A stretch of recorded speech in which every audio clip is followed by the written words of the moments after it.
Hello, welcome to Sumo biology online classes. एक बार फिर से आप लोग का स्वागत है सुमो बायोलॉजी में। तो हम लोग पढ़ रहे हैं चैप्टर अध्याय 6 मॉलिकुलर बेसिस ऑफ इनहेरिटेंस, आनुवंशिकता के आणविक आधार। उसको हम लोग पढ़ रहे हैं। लास्ट लेक्चर में हम लोगों ने पढ़ा, जो आखिरी लेक्चर हम लोगों ने पढ़ा है, उसमें हम लोगों ने ये देखा कि आनुवंशिकी पदार्थ के गुण क्या होने चाहिए और डीएनए आरएनए में कौन सा बेटर जेनेटिक मटेरियल है, कौन पहले आया, किसका पहले अवतरण हुआ। तो ये लास्ट लेक्चर में हम लोगों ने पढ़ा था। अब हम लोग पढ़ने जा रहे हैं आज एक छोटा सा टॉपिक आरएनए वर्ल्ड, और आरएनए वर्ल्ड के बाद नेक्स्ट टॉपिक है डीएनए रेप्लिकेशन। ठीक है जी। तो सबसे पहले आरएनए वर्ल्ड को पढ़ते हैं, फिर डीएनए रेप्लिकेशन की बात हम लोग करते हैं। आरएनए वर्ल्ड अपने आप में आपको लगेगा कि ये टॉपिक भी नहीं है, क्या है, ये थोड़ा सा कंफ्यूजिंग भी है, लेकिन इसमें से 2-3 क्वेश्चन बन सकते हैं, जिसको मैं पहले आरएनए वर्ल्ड डिस्क्राइब कर लूँ, फिर वो क्वेश्चन देख लेते हैं। तो आरएनए वर्ल्ड पूर्ववर्ती चर्चाओं में तत्काल एक प्रश्न उठता है कि प्रथम आनुवंशिकीय पदार्थ कौन सा है। तो हम लोगों ने डीएनए आरएनए को देख लिया। डीएनए आरएनए दोनों ही आनुवंशिकीय पदार्थ की तरह बिहेव कर सकते हैं, ये बात हो गई थी, क्योंकि इनके लिए जो आनुवंशिकीय पदार्थ के लिए जो गुण होने चाहिए वो इन दोनों में ही है, डीएनए में भी है, आरएनए में भी है। तो डीएनए और आरएनए दोनों ही आनुवंशिकीय पदार्थ के तौर पे बिहेव कर सकते हैं, करते हैं। मोस्ट ऑफ द ऑर्गेनिज्म में डीएनए आनुवंशिक पदार्थ है और कुछ वायरसेस में आरएनए आनुवंशिक पदार्थ है, लेकिन डीएनए मच बेटर है। क्यों मच बेटर है? क्योंकि डीएनए मोर स्टेबल और लेस रिएक्टिव है। मोर स्टेबल क्यों है? स्टेबल इसलिए है क्योंकि डीएनए में आपको मिल रहा है थाइमिन, यूरेसिल की जगह थाइमिन का मिलना डीएनए को स्टेबिलिटी देता है। साथ के साथ लेस रिएक्टिव, क्योंकि डीएनए में डीऑक्सीराइबोज शुगर मिल रही है। डीऑक्सीराइबोज शुगर में सेकंड कार्बन पोजीशन पे हाइड्रोजन है, वेरएस राइबोज शुगर जो आरएनए में मिलती है उसमें सेकंड कार्बन पोजीशन पे हाइड्रोक्सिल ग्रुप है, जो हाईली रिएक्टिव है, जिसकी वजह से आरएनए मोर रिएक्टिव है, मच रिएक्टिव है। इसलिए डीएनए इज़ बेटर। अगर आपको ये हो कि हमें जेनेटिक इन्फॉर्मेशन को स्टोर करना है, एज इट इज़ स्टोर करना है, तो डीएनए इज़ बेटर। और अगर जेनेटिक इन्फॉर्मेशन को ट्रांसफ़र करना है तो आरएनए इज़ बेटर। तो प्रथम आनुवंशिक पदार्थ कौन सा? प्रथम आनुवंशिक पदार्थ आरएनए है। इस अध्याय में रासायनिक विकास के बारे में विस्तृत रूप से वर्णन किया जाएगा।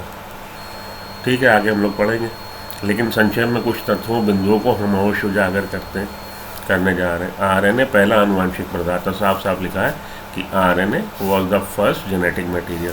यहाँ से ये लाइन इंपॉर्टेंट है, पूछा जाता है कि विच of the following is the first genetic material. कौन सा इनमें से पहला आनुवंशिक पदार्थ है या था? आरएनए पहला था। अब बहुत पर्याप्त परिणाम है कि जीवन के आवश्यक प्रक्रम, तो लाइफ सुचारू रूप से चले उसके लिए जो भी आवश्यक रिएक्शंस हैं, जो भी आवश्यक मैकेनिज्म है, जैसे कि मेटाबॉलिज्म, स्थानांतरण, संबंधन, इन सब में किसका रोल है? इन सब में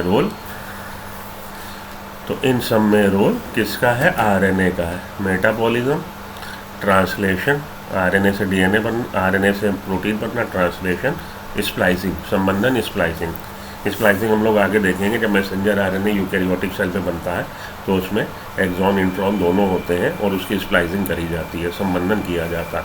तो इन सब का संबंध आरएनए से है। आरएनए आनुवंशिक पदार्थ के साथ साथ एक उत्प्रेरक भी है, एंजाइम की तरह भी बिहेव करता।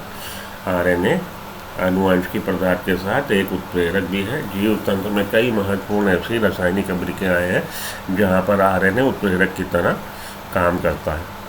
आरएनए उत्प्रेरक के रूप में क्रियाशील लेकिन अस्थायी है। आरएनए उत्प्रेरक के रूप में क्रियाशील है लेकिन अस्थायी है। इस कारण से आरएनए के रासायनिक रूपांतरण से डीएनए का विकास हुआ। तो आरएनए उत्प्रेरक की तरह भी कहीं कहीं काम कर रहा है, लेकिन ये अस्थायी है, परमानेंट नहीं है, टेम्परेरी है। इस कारण से आरएनए के रासायनिक रूपांतरण से और आरएनए में केमिकल मॉडिफिकेशन हुए और डीएनए का विकास हुआ। तो डीएनए बना है, डीएनए का एडवांसमेंट हुआ है, या कहिए डीएनए डेवलप हुआ है आरएनए से, जिससे ये अधिक स्थायी है और डीएनए अधिक स्थायी है। डीएनए के द्विरुज्जुकों व पूरक रज्जुकों के कारण इसमें मरम्मत प्रक्रियाओं के विकास से अपने में होने वाले परिवर्तनों के प्रति प्रतिरोधी है। तो डीएनए में एडवांसमेंट क्या हुआ आरएनए की तुलना में कि डीएनए डबल स्ट्रैंडेड है, और डबल स्ट्रैंड द्विरज्जुक होने के कारण इनमें जो टूट फूट हो रही है या कोई इसमें म्यूटेशन होना की गुंजाइश अगर बन रही है तो डीएनए उसको रेजिस्ट करता है, क्योंकि ये डबल स्ट्रैंड है। डीएनए मरम्मत कर देता है और डीएनए का रज्जुक मरम्मत कर लेता है, और ये इसमें हो रहे चेंजेस को रजिस्ट करता है। तो डीएनए मोर स्टेबल है। तो आरएनए वर्ल्ड का क्या मतलब निकल रहा है, यहाँ पे कुछ ये चीज़ एक्सप्लेन हो पाई। यहाँ से जो ये हम पढ़ते हैं इससे ये केवल ये बात पता लगी कि आरएनए वर्ल्ड इसलिए यहाँ पे बोला गया है क्योंकि RNA was evolve first, RNA पहले बना। लेकिन केवल बात इतनी सी नहीं है, आरएनए वर्ल्ड की किसने परिकल्पना दी और आरएनए वर्ल्ड का मतलब क्या निकल रहा है इसको हम लोग समझते हैं। तो उसके लिए थोड़ा सा एक्स्ट्रा हमें जाना पड़ेगा। आइए मेरे साथ चलिए RNA world. The RNA world क्या है? आरएनए वर्ल्ड एक हाइपोथेटिकल स्टेज है। हाइपोथेटिकल मतलब परिकल्पित अवस्था जिसकी परिकल्पना करी जाए। हाइपोथेटिकल स्टेज है in the evolutionary history of life on earth. Life के जीवन के जैविक विकास के जो इतिहास है उस इतिहास के दौरान एक ऐसी अवस्था आती है जब आरएनए का बोलबाला था। तो ये हाइपोथेटिकल स्टेज एक ऐसी हाइपोथेटिकल स्टेज, एक इमेजिनरी स्टेज जब आरएनए ही छाया हुआ था। जैसे शाहरुख खान मैं ही मैं हूँ। तो एक समय जब जीवन के लाइफ फॉर्म इवॉल्व हो रही थी अर्थ पे, तो एक समय ऐसा भी आया बीच में जब आरएनए का बोलबाला था। In which self replicating molecule proliferate before the evolution of DNA. तो ये आरएनए वर्ल्ड इससे पहले कि डीएनए और प्रोटीन वगैरह इवॉल्व होते धरती पे, आरएनए एक समय ऐसा आया कि सेल्फ रेप्लिकेटिंग अपनी रेप्लिका बनाने में सक्षम आरएनए मॉलिक्यूल इस धरती पे थे और उनका चारों तरफ बोलबाला था। Alexander Rich was first to propose the concept. Scientist का नाम है जिसने सबसे पहले इस परिकल्पना को प्रपोज किया। Walter Gilbert coin the term, और वॉल्टर गिलबर्ट ने आरएनए वर्ल्ड को ये coin the term RNA world बोला। According to the RNA world hypothesis, इस हाइपोथेसिस इस परिकल्पना के अनुसार ribonucleic acid is the first genetic material where all genetic information was stored. तो ये तो आपकी बुक में दिया ही है कि राइबोन्यूक्लिक एसिड पहला जेनेटिक मटेरियल था जहाँ पे सारी की सारी जेनेटिक इन्फॉर्मेशन स्टोर थी। And the first life arose from it, और आरएनए से पहली लाइफ फॉर्म इवॉल्व हुई। It is a self replicating molecule. RNA अपनी रेप्लिका बनाने में सक्षम मॉलिक्यूल था। In simple words, RNA is the precursor to the every life form that exist today on earth. दूसरे आसान शब्दों में बोले हम तो आरएनए आज की तारीख की जो भी लाइफ फॉर्म धरती पे एग्जिस्ट कर रही है, आरएनए उन सबका प्रिकर्सर पहले आया मॉलिक्यूल था, प्रिकर्सर जो पहले आया। It is believe that modern cell arose from them, और मॉडर्न सेल आज की सेल्स एरोज हुई हैं किससे? हमारी प्रिमिटिव सेल, और प्रिमिटिव सेल किससे? प्रिमिटिव सेल आरएनए से। And every essential process that occur in the living organism evolve around RNA. और जितने भी इंपॉर्टेंट प्रोसेस हैं लाइफ को चलाने के लिए, मेटाबॉलिज्म हो गए, ट्रांसलेशन हो गया, ट्रांसक्रिप्शन हो गया, या हमारा कहिए कि स्पाइसिंग हो गई, ये सारे के सारे मैकेनिज्म किसके इर्द गिर्द घुरी गया है? आरएनए के इर्द गिर्द हो रहे हैं। तो RNA world hypothesis was widely accepted by scientific community. बाद में साइंटिफिक कम्युनिटी ने इसको एक्सेप्ट कर लिया आरएनए वर्ल्ड हाइपोथेसिस। तो मेनली आरएनए वर्ल्ड का मतलब है आरएनए का संसार, ऐसा संसार जहाँ पे केवल आरएनए का बोलबाला था और लाइफ के लिए जितनी भी इम्पोर्टेंट प्रोसेसेस हो रहे हैं वो सारे आरएनए के इर्द गिर्द हो रहे थे।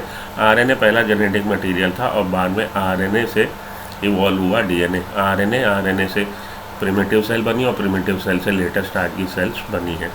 तो आरएनए एक तरह से सबका बाप है। ठीक, ये हो गया आरएनए वर्ल्ड के बारे में जानकारी। Most biologist think that RNA was the first genetic material because RNA पहला जेनेटिक मटेरियल है। क्यों? Amino acid produce in Stanley, DNA is the universal genetic material. The existence of ribosome suggest that early cells could have used RNA to catalyze chemical reaction and transfer information। कि RNA आप देखेंगे कहीं कहीं ribozyme की तरह काम करता है, और राइबोजाइम जिससे शुरू की सेल्स जो अर्ली सेल्स थी could have used RNA to catalyse, उन्होंने आरएनए का इस्तेमाल करके केमिकल रिएक्शन को कैटालाइज किया और ट्रांसफ़र किया इंफॉर्मेशन को। तो करेक्ट आंसर हो गया C. Due to discovery of which of the following in 1980 the evolution was termed as RNA world, क्या चीज़ ऐसी इवॉल्व डिस्कवर करी गई 1980 के आसपास कि उसको हम लोगों ने आरएनए वर्ल्ड परिकल्पना को मान लिया कि हाँ ठीक है, RNA have enzymatic property, RNA में एंजाइमेटिक प्रॉपर्टी को देखा गया तो ये मान लिया गया कि आरएनए वर्ल्ड कभी एग्जिस्ट, कभी आरएनए का ही बोलबाला था, क्योंकि वो इस तरह के प्रोसेस कर सकता था जिससे एनर्जी भी निकल सके। Which of the following act as a evidence for the RNA world hypothesis, ribozyme are the RNA molecule that have been shown to catalyse reaction, ribozyme RNA molecule है जो कैटालाइज कर सकते हैं reaction. Which is of the following is not a characteristic of RNA, इनमें से कौन सा लक्षण या कौन सी विशेषता आरएनए की नहीं है। सिंगल स्ट्रैंडेड होता है, ठीक है, as base uracil which will complement to adenine when binding to RNA और डीएनए, ठीक बात है कि थाइमिन की जगह इसमें क्या होता है यूरेसिल, और यूरेसिल बॉन्ड पेयर कर सकता है एडेनिन के साथ। It contains the sugar ribose, ठीक बात है। It use the base thymine as a complement to adenine on RNA और डीएनए, ये गलत है। पूछा गया है गलत कौन सा, तो ये वाला हमारा गलत है।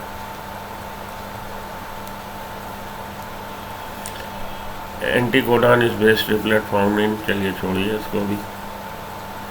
विच of the following are the function of RNA, it is a carrier of genetic information from DNA to ribozymes, ribosomes synthesizing polypeptide, carrier of genetic information from DNA to ribosomes synthesizing polypeptide, ठीक है, messenger RNA. It carries amino acid to ribosomes, amino acid लेके आता ribosome से, transfer RNA लाता, ठीक है। It is a constituent component of ribosome, ये भी ठीक है। ऑल ऑफ द अबव, तीनों ही स्टेटमेंट ठीक है, तो हमारा हो जाएगा ऑल ऑफ द अबव, ठीक है जी। तो आप टिक लगा लीजिए all of the above. Carrier है जेनेटिक इन्फॉर्मेशन का, ठीक बात है। मैसेंजर आरएनए डीएनए से जानकारी लेके आ रहा राइबोजाइम तक, ठीक। राइबोसोम तक carries amino acid to ribosomes, transfer RNA लेके आता अमीनो एसिड को राइबोसोम तक, ठीक। Constituent of component of ribosome RNA, component है राइबोसोम का, ठीक। ऑल ऑफ द अबव, ठीक। चलिए आगे।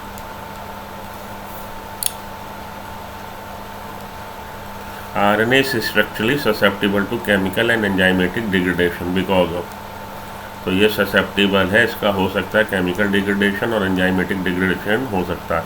क्यों हो सकता है? Because of the presence of uracil, uracil presence है और यूरेसिल के प्रेजेंस होने की वजह से ये केमिकली और एंजाइमेटिकली इसका डिग्रेडेशन हो सकता है। तो ये हो गए आपके इसके बारे में क्वेश्चंस, आरएनए के बारे में क्वेश्चन। अब हम लोग पढ़ते हैं आगे, हम लोग का ये आरएनए वर्ल्ड कंप्लीट। अब आगे बढ़ते हैं हम लोग, चलिए ठीक। प्रतिकृति पे आइए, रेप्लिकेशन, आरएनए संसार पढ़ लिया, रेप्लिकेशन पे आइए। डीएनए प्रतिकृति रेप्लिकेशन, डीएनए के द्विकुंडली रचना के प्रतिपादन के साथ ही वॉटसन व क्रिक ने तत्काल डीएनए की प्रतिकृति की योजना प्रस्तुत करी। वॉटसन और क्रिक ने 1953 में प्रपोज किया था डीएनए का double helix structure, B structure. उसके साथ ही वॉटसन क्रिक ने तत्काल इसका रेप्लिकेशन कैसे होगा इस स्कीम को भी उन्होंने प्रस्तुत किया। यदि उनके मूल कथन को उद्धृत किया जाए तो यह इस प्रकार है, और जो उनका मूल कथन था, जो उन्होंने बात मेनली कही, जो उनके जो कथन थे वो विशिष्ट युग्मन की जानकारी के बाद आनुवंशिकी पदार्थ के नए रूप के निर्माण की प्रक्रियाओं के बारे में तत्काल प्रतिपादित करने से बचा नहीं जा सकता था। विशेष युग्मन की जानकारी, तो ये जो हमारा स्पेसिफिक कॉम्प्लीमेंट्री बेस पेयरिंग है, ए के अपोजिट टी और सी के अपोजिट जी, टी के अपोजिट ए और जी के अपोजिट सी, ए के अपोजिट टी के अपोजिट ए, ये जो विशिष्ट युग्मन, युग्मन मतलब पेयर बनना, जोड़ी की जानकारी के बाद आनुवंशिक पदार्थ के नए रूप के निर्माण की। तो ये जो आनुवंशिक पदार्थ है डीएनए, इसका नया डीएनए मॉलिक्यूल बने उस निर्माण की प्रक्रियाओं के बारे में तत्काल प्रतिपादन से बचा नहीं जा सकता, मतलब हम उसको बताए बगैर रह नहीं सकते। अगर हमें ये पता लग गया कि इसमें विशिष्ट युग्मन तकनीक है कि ये एक स्ट्रैंड के अपोजिट दूसरा स्ट्रैंड क्या होगा, अगर हमें एक स्ट्रैंड के बेस पे सीक्वेंस मालूम है तो हम दूसरे स्ट्रैंड की बता सकते हैं, क्योंकि ये सर्वविदित है कि ए के अपोजिट टी आएगा, टी के अपोजिट ए आएगा। तो एक स्ट्रैंड पे अगर आपको बेस सीक्वेंस मालूम है आप दूसरे स्ट्रैंड की बता दोगे, बिल्कुल बता दोगे।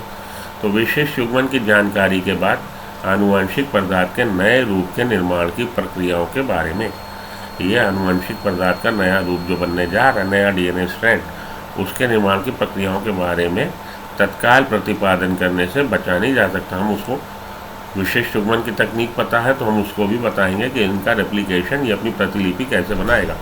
उपरोक्त योजना से स्पष्ट है कि दोनों रज्जु अलग होकर टेम्पलेट के रूप में कार्य करके नए पूरक रज्जु का निर्माण करते हैं। तो ये क्योंकि इसमें विशिष्ट युग्मन तकनीक है तो ये रज्जु जो आपस में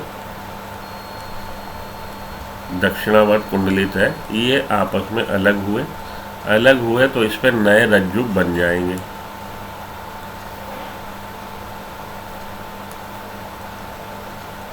और ये फिर से डबल स्ट्रैंड डीएनए हो जाएगा। नए रज्जु निर्माण करते हैं, दोनों रज्जु अलग हुए और दोनों रज्जु अलग होने के बाद टेम्पलेट के रूप में खांचे के या सांचा कह लीजिए, सांचा, जैसे सांचा आप बाल्टी बनाने का लें उसमें पिघला हुआ लोहा डालें तो बाल्टी बन जाती है सांचे में, वैसे ही टेम्पलेट के रूप में कार्य कर नए पूरक रज्जु का निर्माण करते हैं। तो कॉम्प्लीमेंट्री स्ट्रैंड का निर्माण हो जाएगा प्रतिकृति के पूर्ण होने के बाद। और ये प्रतिकृति रेप्लिकेशन के पूर्ण होने के बाद जो डीएनए अणु बनता है उसमें एक पैतृक व एक नए नवनिर्मित लड़ी रज्जुक होती है। तो ये जो मॉलिक्यूल अब बना उसमें एक पेरेंटल स्ट्रैंड और एक डॉटर स्ट्रैंड होगा। डीएनए प्रतिकृति की यह योजना अर्ध संरक्षी कहलाती है। और इस तरह से अब जो डीएनए मॉलिक्यूल बना उसको semi conservative mode of replication, semi conservative कहेंगे। सेमी कंजर्वेटिव, सेमी का मतलब अर्ध, कंजर्वेटिव संरक्षण, किसी चीज़ को संरक्षण दे। तो हुआ क्या, जो पेरेंटल स्ट्रैंड था, जनक स्ट्रैंड, जनक रज्जु, उसका एक रज्जु नए बने में आया और एक नया बना। तो आधा पुरानी विरासत से मिला, आधा नया बना, इसीलिए इसको semi conservative mode of replication कहते हैं। तो ये दो स्ट्रैंड थे पेरेंटल के, दोनों आपस में अलग हुए। ये रेड वाला जो इसमें दिखाया गया है, रेड वाला पेरेंटल है, जनक, और ये डॉटर संतान, ये नया बन गया। नया बन गया क्योंकि सांचा तो पता था ना कि इस सांचे में यहाँ पे ATCG था, तो उसके अपोजिट दूसरे बेस पेयर, इसके कॉम्प्लीमेंट्री बेस आए और उसने इससे पेयरिंग कर ली और उसके अपोजिट एक और स्ट्रैंड बन गया। तो ये एक स्ट्रैंड से दो स्ट्रैंड बन गए। एक जनक स्ट्रैंड के जो दो रज्जु थे उनमें से हर एक रज्जु एक संतान को और दूसरा रज्जु दूसरी संतान के रज्जु को मिल गया और एक एक नया बन गया, इसलिए इसको semi conservative mode of replication कहते हैं।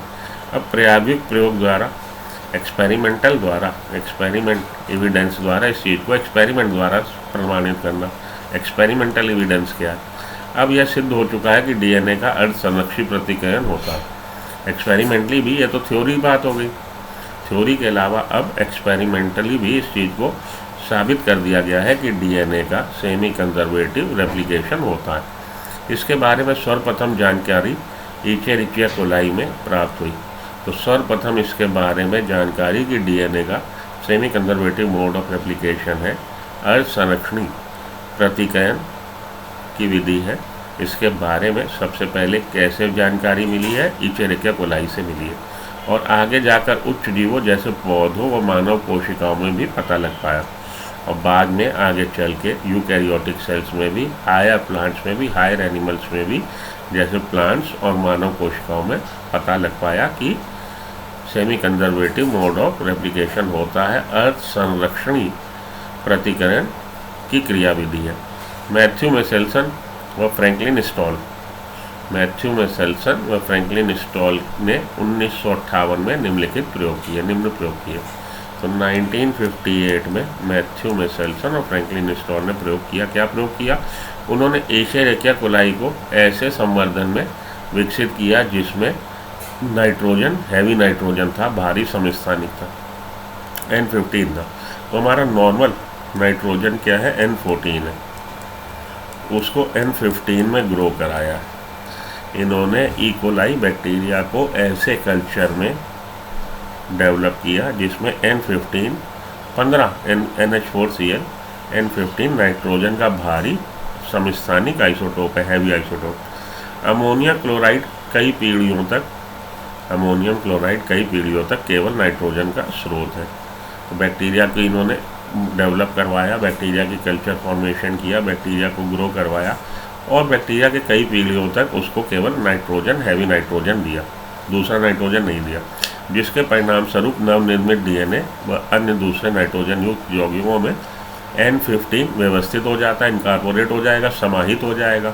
तो जब आप बैक्टीरिया को लगातार केवल N15 वाला कल्चर मीडियम देंगे, हैवी वाला देंगे, जिसके फलस्वरूप 2, 3, 4 पीढ़ियों के बाद बैक्टीरिया में जितने भी नाइट्रोजन युक्त कंपाउंड्स हैं, नाइट्रोजन युक्त कंपाउंड्स जैसे कि नाइट्रोजिनस बेस जो डीएनए में होते हैं, तो बेसिकली जेनेटिक मटेरियल में नाइट्रोजन, हैवी वाला नाइट्रोजन इनकॉर्पोरेट हो गया, व्यवस्थित हो गया। इस भारी डीएनए अणु को सामान्य डीएनए से सोडियम क्लोराइड के घनत्व प्रवणता में अब केंद्रीकरण करने से अलग कर सकते हैं। ये जो हैवी वाला नाइट्रोजन है, इसको लाइटर नाइट्रोजन से, अगर ये हैवी बोल रहे भारी, तो लाइटर नाइट्रोजन जो दूसरा है वो हल्का, उससे हम इसको अलग कर सकते हैं। कैसे? डेंसिटी ग्रेडियंट हम लोग सेंट्रीफ्यूगेशन करवा देंगे सीजियम क्लोराइड मीडियम में। तो ये सीजियम क्लोराइड का मीडियम है और ये घनत्व प्रवणता वाला मीडियम है, डेंसिटी ग्रेडियंट है। डेंसिटी ग्रेडियंट का मतलब है कि डेंसिटी इस मीडियम की ऑल थ्रू द, ये जो आपका ये मीडियम है, ऑल थ्रू द मीडियम एक जैसी नहीं है। जैसे जैसे आप नीचे की तरफ बढ़ रहे हैं डेंसिटी हैवियर होती चली जा रही है, वो हैवियर होता चला जाएगा मीडियम, ठीक है।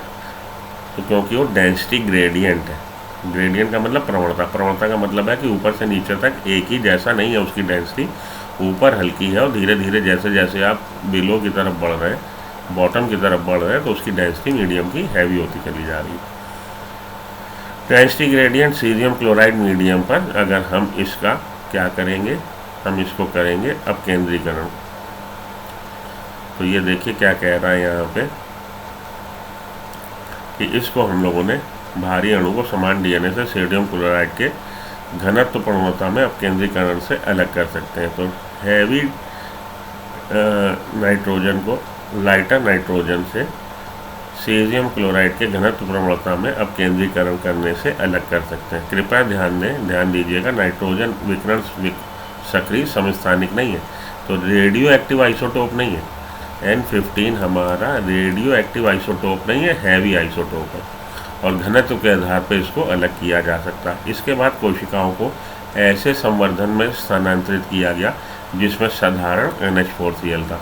तो 2, 3, 4, 5 जनरेशन के बाद अब हम लोगों ने बैक्टीरिया को ऐसे कल्चर पे शिफ्ट कर दिया है जहाँ पे लाइटर नाइट्रोजन था। वह निश्चित समय अंतराल पर गुणित कोशिकाओं के नमूनों को लेने पर वह उनसे डीएनए निष्कर्षण करने पर पाया और उसमें से जब उसको शिफ्ट कर दिया हमने लाइटर नाइट्रोजन के मीडियम पे, तो उसमें से हम लोगों ने डीएनए निकाला, सेल्स निकाली। कब निकाला? हम लोगों ने निश्चित समयांतराल पे। निश्चित समयांतराल क्या है कि उसका लाइफ साइकिल पूरा होने में, सेल साइकिल पूरा होने में जितना समय लेता है, सेल साइकिल पूरा होने में इकोलाई 20 मिनट लेता है। तो हर 20 मिनट के बाद हम लोगों ने उसमें से इकोलाई को कलेक्ट किया, सेल को कलेक्ट किया और उसमें से डीएनए निकाला। 20 मिनट पे पहली जनरेशन, 40 मिनट पे दूसरी जनरेशन, 60 मिनट पे तीसरी जनरेशन, 80 मिनट पे चौथी जनरेशन, 100 मिनट पे पाँचवीं जनरेशन। इस तरह से आप कई जनरेशन तक हम लोगों ने ये किया। शिफ्ट करने के 20 मिनट बाद पहला जनरेशन की सेल्स, उसके बाद 40 मिनट के बाद दूसरी जनरेशन आ जाएगी, 60 मिनट के बाद तीसरी, क्योंकि हर 20 मिनट में ये अपना सेल साइकिल पूरा कर रहा है इकोलाई। और निकाला, डीएनए निकाला, निष्कर्षण किया, यह पाया कि द्विरुज्जुक कुंडलियों के रूप में मिलता है कि डीएनए हमेशा डबल स्ट्रैंड मिलेगा, ठीक है। डीएनए घनत्व के बारे में जानकारी प्राप्त करने हेतु विभिन्न नमूनों को स्वतंत्र रूप से सीजियम क्लोराइड ग्रेडियम की प्रवणता पर अलग किया गया। अब ये तो पता लग गया कि हर बार डबल स्ट्रैंडेड है। अब हम ये देखना चाहते हैं कि उसका वेट कितना। तो सीजियम क्लोराइड पे डेंसिटी ग्रेडियंट पे हमने इनको सेटल होने दिया कि देखें सेटल होने में कहाँ पे वो सेटल हो रहा, तो वो पता लग जाएगा कि हल्का है कि लाइटर है कि क्या है। ठीक, अब उसको density gradient caesium chloride medium पे घनत्व प्रवणता पे हमने उसको सेटल होने का, स्थायी होने का मौका दिया। तो जो पहला निकाला आपने भारी वाला, जहाँ पे जब आपने उसको हल्के पे शिफ्ट किया, भारी वाला मानिए यहाँ पे आके सेटल हुआ, N15 वाला। उसके बाद 20 मिनट वाला, 20 मिनट वाला मानिए यहाँ पे आ जाएगा 100%, वो यहाँ पे आ जाएगा, सारे का सारा 100% यहाँ पे आ जाएगा। अब 40 मिनट पे सेकंड जनरेशन में तो 50% डीएनए यहाँ आएगा इसी के बराबर, और 50% डीएनए यहाँ आएगा N14 वाले लेवल पे, हल्के वाले लेवल पे। ये आपका हैवी वाला था, ये आपका इंटरमीडिएट डेंसिटी वाला है, मिडिल डेंसिटी वाला, और ये आपका लाइटर डेंसिटी वाला है। तो 20 मिनट पे उसमें जो डीएनए मिल रहा था वो सारे का सारा डीएनए N15 और N14 के बीच वाला हाइब्रिड संकरण पे था। उसके बाद अगली जनरेशन में ये 50% यहाँ इकट्ठा हुआ, 50% यहाँ इकट्ठा हुआ लाइटर पे, और 50% इंटरमीडिएट पे।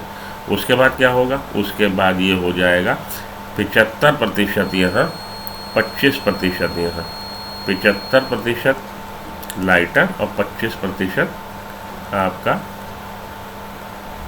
इंटरमीडिएट संकर। उसके बाद 87.5% यहाँ और 12.5% यहाँ। उसके बाद 6.25% यहाँ और 93.75% यहाँ।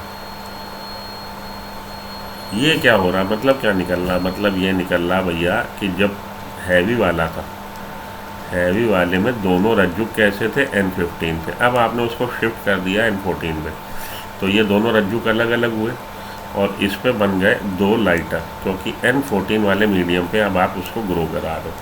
तो ये जो डीएनए है इसकी डेंसिटी क्या हो जाएगी, इसकी डेंसिटी इन बिटवीन हो जाएगी। तो फर्स्ट जनरेशन में 100% जो डीएनए था उसकी डेंसिटी इन बिटवीन थी। अब आपने इसको फिर से मौका दिया कि फिर से एक बार तुम लोग बना लो अपनी रेप्लिका। तो आपके पास अब ये जब अलग अलग होंगे तो 2 ये लाइटर वाले और 2 ये पुराने वाले, उन पे बन जाएंगे फिर से नए सिरे से लाइटर वाले, क्योंकि अब तो N14 वाला ही है ना। ये जो ये है ये N14 वाले को रिप्रेजेंट कर रहा है, N14 ये वाला, N14 ये वाला, N14। हैवी वाले 2 ही थे, 2 ही बन के रह गए। अब उन पे अगली जनरेशन के लिए ये जब अलग हुए तो ये 4 अगली जनरेशन के लिए पेरेंटल स्ट्रैंड है, 4 नए बन गए। अब इनको फिर से अलग करिए, अगली जनरेशन में ये 8 हो जाएंगे। उन 8 में से 2 ही हैवी हैं नीले और 6 हो गए आपके ये येलो, उन पे फिर से नए बन जाएंगे। तो 2 स्ट्रैंड केवल इंटरमीडिएट और बाकी हर बार उठते बढ़ते चले जा रहे हैं, डबल होते चले जा रहे हैं। इसलिए जब पहला आपका था जनरेशन 20 मिनट पे, जब आपने उसको शिफ्ट किया 20 मिनट में पहली जनरेशन, तो 100% उस पर डीएनए कैसा था, ऐसा था। देखिए, एक हैवी एक लाइटर, एक हैवी एक लाइटर। हैवी वाला यहाँ सेटल हो रहा है, तो ये आपकी टेस्ट ट्यूब जो बनी हुई है बेसिकली, ये देखिए ये ऐसे उसने दिखाया है फोर्स, ग्रेविटेशनल फोर्स। तो ग्रेविटेशनल फोर्स किधर लगता है, ग्रेविटेशनल फोर्स ऊपर से ऐसे लगता है। इसको आप घुमा लीजिए, ये ऐसे बेड़ी लेटी हुई नहीं है, ये ऐसे यहाँ पे इकट्ठा हो रहा N15। N14 कहाँ पे होगा, N14 यहाँ पे होगा, और शंकर वाला हाइब्रिड वाला कहाँ होगा, हाइब्रिड वाला इन बिटवीन होगा, हाइब्रिड यहाँ पे इकट्ठा होगा।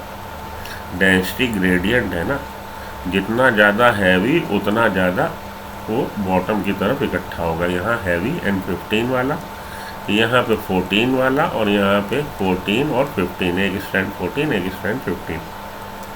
तो फर्स्ट जनरेशन जो आपको मिल रही है 20 मिनट बाद, उसमें ऑल 100% हाइब्रिड है। जो आपको 40 मिनट में मिल रही है उसमें 50% आपका लाइटर और 50% हाइब्रिड है। जो आपको 60 मिनट में मिल रही है उसमें 75% लाइटर है, 25% हाइब्रिड है। जो 80 मिनट में मिल रही है उसमें उसमें आपका 87.5% लाइटर है और 12.5% हाइब्रिड है। और 100 मिनट में जो मिल रही है वो 93 पॉइंट और इधर 6.25 93.75%। ये है। ये तो केवल दो ही रहेंगे ना हाइब्रिड वाले, बाकी ये बढ़ते चले जाएंगे, क्योंकि अब जो बन रहे हैं नए वो कैसे बन रहे हैं, वो लाइटर ही बन रहे हैं। तो इससे ये बात साबित होती है कि ये semi conservative mode of replication करता है। इससे बात साबित हो गई। क्या तुम अब केंद्र बल के बारे में बता सकते हो और सोचो क्यों अणु में जो अधिक द्रव्यमान घनत्व का है तेजी से उपचार बनाता है। जो जितना ज़्यादा हैवी होगा वो उतनी तेजी से सेटल हो जाएगा। इस प्रकार संवर्धन, जिसको N15 से N14 माध्यम पर एक पीढ़ी तक स्थानांतरित किया गया था, इस प्रकार संवर्धन जिसको N15 से N14 माध्यम पर एक पीढ़ी तक स्थानांतरित किया गया था, इससे डीएनए निष्कर्षित करने पर पाया गया कि इसका घनत्व संकरित था या मध्य था। तो इस प्रकार संवर्धन जिसको N15 से N14 माध्यम पर एक पीढ़ी तक स्थानांतरित किया गया था, जो हम लोगों ने किया, यह N15 पूरी तरह से इनकॉर्पोरेट होने के बाद N14 मीडियम पे ट्रांसफ़र किया, तो जो पहली पीढ़ी आपने निकाली उससे डीएनए निष्कर्षित किया गया, पाया कि इसका घनत्व संकरित था।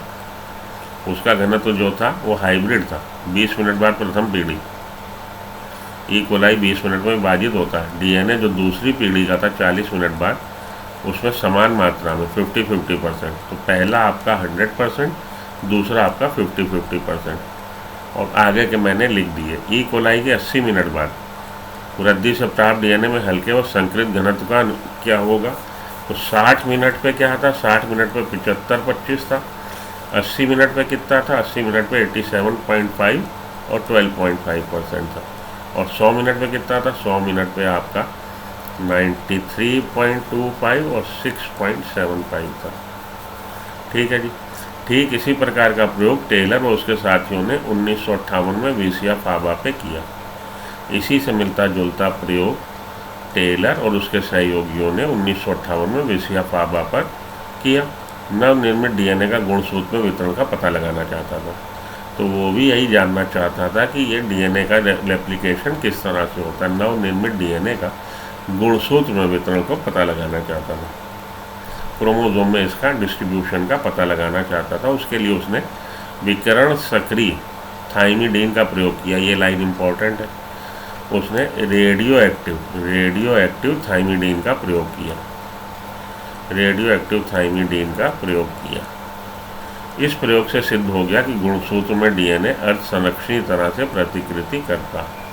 तो इसके प्रयोग से, टेलर के प्रयोग से सिद्ध हुआ कि गुणसूत्र में डीएनए अर्ध संरक्षणी तरह से प्रतिकृति करता है। गुणसूत्र में डीएनए, क्रोमोसोम में डीएनए, गुणसूत्र में डीएनए अर्ध संरक्षणी तरह से, सेमी कंजर्वेटिव मोड की तरह से प्रतिकृति रेप्लिकेशन करता है। ठीक है। तो टेलर ने किस में किया था, पूछा जाता। टेलर ने किया था विसिया फाबा पे, और इससे ये पता लगा कि यूकैरियोटिक सेल में भी semi conservative mode of replication है।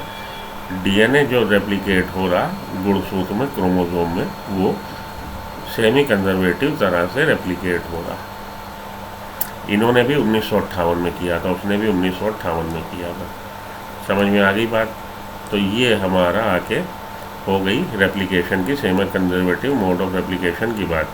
अब इसकी मैकेनिज़्म को हम लोग नेक्स्ट उसमें पढ़ेंगे कि रेप्लिकेशन का मैकेनिज़्म क्या है।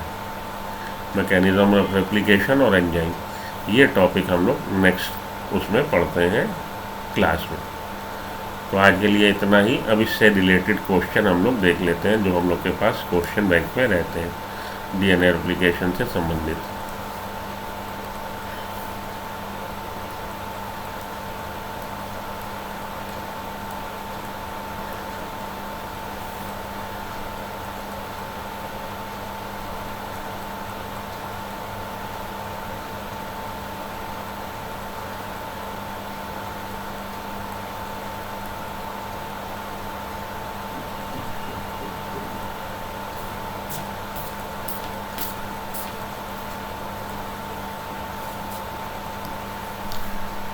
ठीक है जी। तो चलिए हम लोगों ने देखा कि ये मैथ्यू मिशेल्सन और स्टॉर्न ने अपने एक्सपेरिमेंट से ये बात साबित कर दी कि semi conservative mode of replication होता है डीएनए का। और टेलर ने भी वो बात साबित करी थी। टेलर ने बेसिकली साबित ये किया था, थोड़ा सा ट्विस्ट है, टेलर ने साबित ये किया था कि chromosome semi conservative mode of replication दिखाते हैं। इस प्रयोग से सिद्ध हो गया कि क्रोमोजोम में डीएनए असंरक्षणीय रूप से प्रतिकृति करता है। क्रोमोजोम में डीएनए असंरक्षणीय तरह से प्रतिकृति करता है।